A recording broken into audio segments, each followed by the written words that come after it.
I used to think silence was empty. Now I think it's the only place anything real ever happens. There's a moment right before dawn when the world still remembers how to breathe. The air is thin and cool, the streets are hushed, and if you listen closely you can almost hear your own thoughts again. That's the moment I wait for, because the rest of the day belongs to the noise. The kind that doesn't just fill the room, it fills your head, your phone, your sense of self. We live in a time when quiet feels like an act of rebellion. When stillness feels suspicious. When every moment must be measured, posted, or compared. And yet most of us are haunted by the same feeling. That somewhere beneath all this sound, we've lost something that once made life feel alive. There's a hum that never stops. Maybe you've heard it. Not from the world outside, but from the one within. It's the running commentary. The anxious scrolling. The constant analysis of who we are and who we are supposed to be. It's strange. We've surrounded ourselves with so much connection, and yet we've never felt more alone. We live surrounded by voices, but very few of them feel like they are truly speaking to us. Sometimes I wonder if all this progress was built on one quiet assumption. That if we make enough noise, we'll drown out the emptiness. But emptiness was never the enemy. It was the invitation. I used to wake up and check my phone before I even opened the blinds. It wasn't curiosity, it was craving. That tiny jolt of information. The illusion of being caught up. As if knowing what everyone else was doing could somehow help me find out who I was. But the truth was I didn't even know what silence sounded like anymore. The philosopher Soren Kierkegaard once said, "A man who cannot endure being alone has nothing to do with freedom." He wasn't warning us about solitude. He was warning us about distraction. About the cage we build from constant noise. And that's what the noise has become, a cage made of convenience. It keeps us from the stillness that would show us the truth. That we are frightened, uncertain, and yet so deeply alive beneath it all. Sometimes I walk through the city at night and watch the windows glowing in tall buildings. Every light is a heartbeat, a person wide awake, scrolling, worrying, dreaming, pretending. The streets hum like veins carrying thought and desire. But beneath the electric pulse there's another rhythm. The quiet rhythm of being. I think that's what we miss most.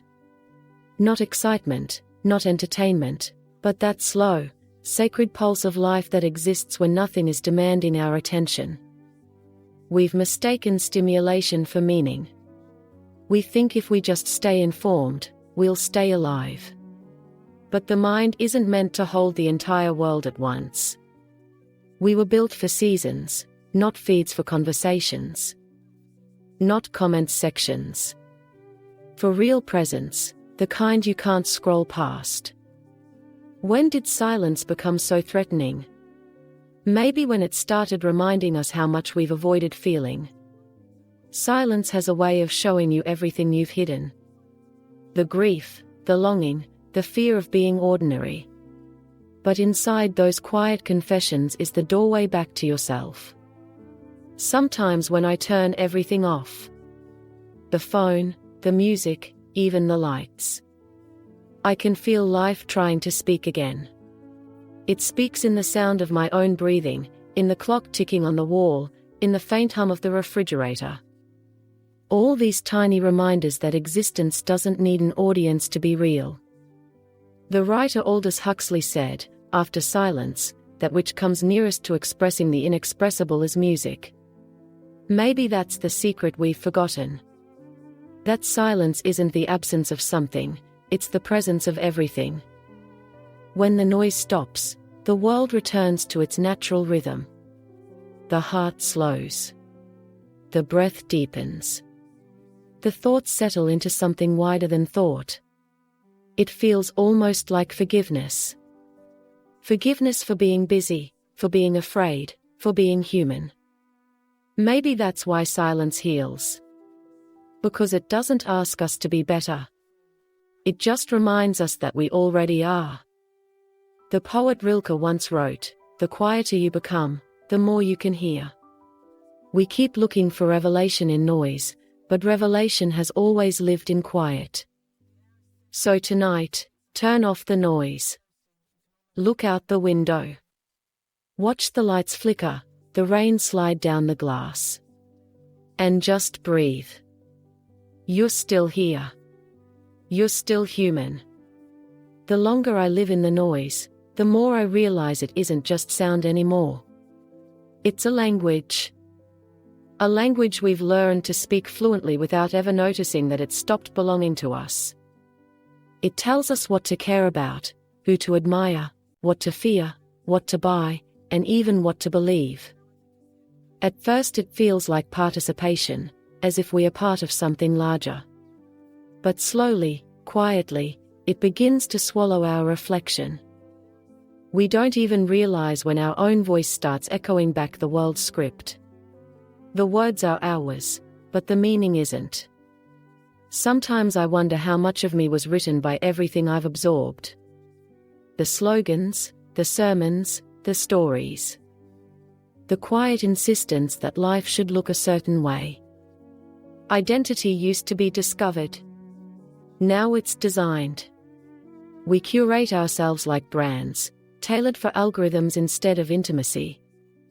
We show fragments of what's beautiful and hide what's breaking.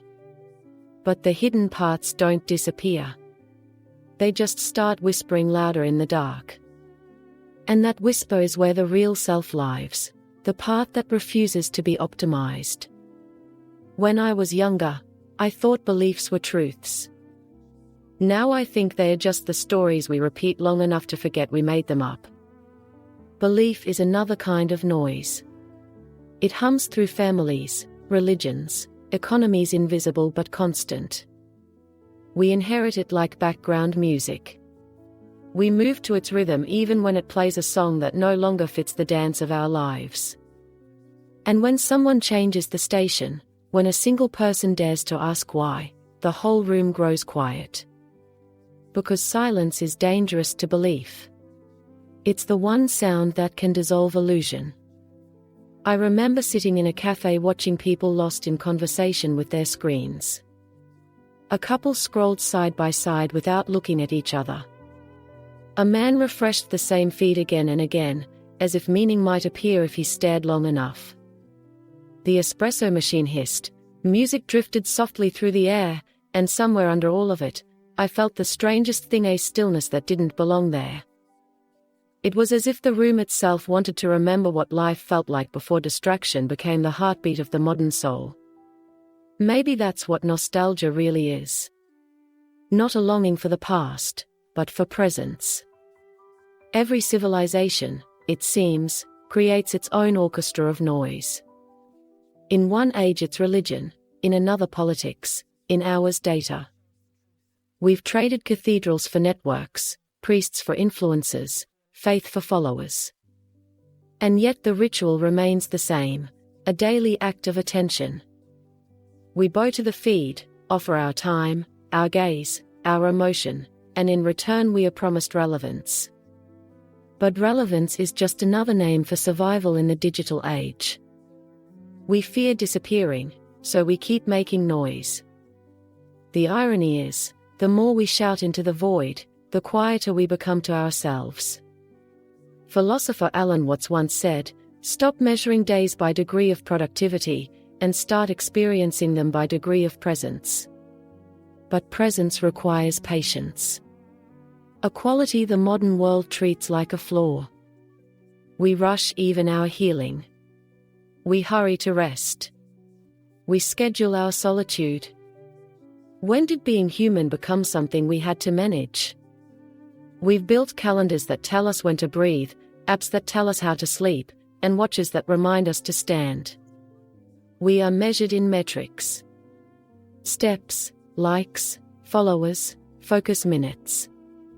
But the heart, I think, has its own math. A A slower arithmetic of meaning. Moments that don't add up, but deepen. Sometimes, in the middle of the night, I imagine what it would feel like if every machine on Earth stopped humming at once. No traffic, no fans, no servers. Just the breath of wind and the pulse of our own awareness. Would we panic? Or would we finally hear what's been waiting underneath? Maybe that's why silence feels so radical. It's not absence. It's confrontation. It asks, who are you? When nothing is telling you who to be. The self we perform online is a mask made of sound. It's shaped by applause, defined by feedback, sustained by repetition. But when the crowd fades, when the notifications fall silent, the mask begins to slip. And the raw face of truth appears. It doesn't care about approval. It just wants to feel real again. Sometimes that kind of honesty hurts, because beneath the performance there's often loneliness. Not the loneliness of being unseen, but the loneliness of being unheard by oneself. That's the strange beauty of quiet. It introduces you to the stranger you carry. The psychologist Carl Jung believed that what we avoid within us will rule us from the shadows. And the modern shadow, I think, is noise. It's the sound we use to hide from our own reflection. The endless chatter, the constant motion, the illusion that meaning lives somewhere just beyond the next refresh. But when you finally stop, the shadow starts to speak. And its language is silence. That's where I'll pause, because even talking about silence for too long starts to sound like noise again. You are not the noise. You are the space that hears it. You are not the voice shouting to be seen. You are the awareness watching it rise and fall. And in that awareness, there is peace. You're still here. You're still human.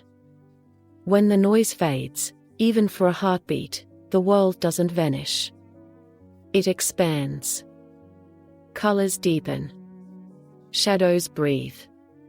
Time stretches like soft light through fog. For most of my life, I mistook stillness for absence. Now I realize it was presence in its purest form. The quiet doesn't erase the world. It reveals it. And for a moment you can sense the invisible architecture that holds everything together. There's a line by Lao Tzu that says, "Silence is a source of great strength." I used to think strength meant resistance. Pushing, proving, enduring. But maybe real strength is the ability to rest without fear. Because the noise wants to convince us that rest is surrender. That stopping means losing. That reflection is weakness. But rest isn't giving up. It's tuning back in. When you start living from silence, you begin to notice the world differently. You see how much of modern life is built on the illusion of urgency. Every advertisement, every headline, every opinion arrives dressed as an emergency. Click now. Buy now. React now. Because if you hesitate, the world might move on without you. But the truth is, life never demanded this pace. The noise did. When you slow down, you realize that nothing essential ever rushes. Love doesn't hurry. Understanding doesn't shout. Healing doesn't happen on a schedule. The earth itself moves slowly. And everything alive follows that rhythm. I started practicing a small rebellion. Each morning, before I look at a screen, I listen for what the day sounds like without instruction. Some days it's the hum of traffic, others the birds behind the house. Sometimes it's just my own breath, louder than I remembered it could be. That simple ritual rewires something in me. It reminds me that awareness was never supposed to be outsourced. Awareness is native. It's home. We talk a lot about authenticity, but few of us know what it actually feels like. Authenticity isn't performance. It's the moment when noise no longer dictates your choices. It's walking through a crowd and realizing you don't need to echo anyone. It's saying no without guilt. It's hearing your intuition whisper. And trusting that whisper more than the chorus outside. And that, I think, is the quiet revolution of our time. Not louder opinions, but softer hearts. There's a scene I keep remembering from childhood. I was sitting in the back seat of my father's car as rain began to fall on the windshield. He turned off the radio. And for a long stretch of road, we said nothing.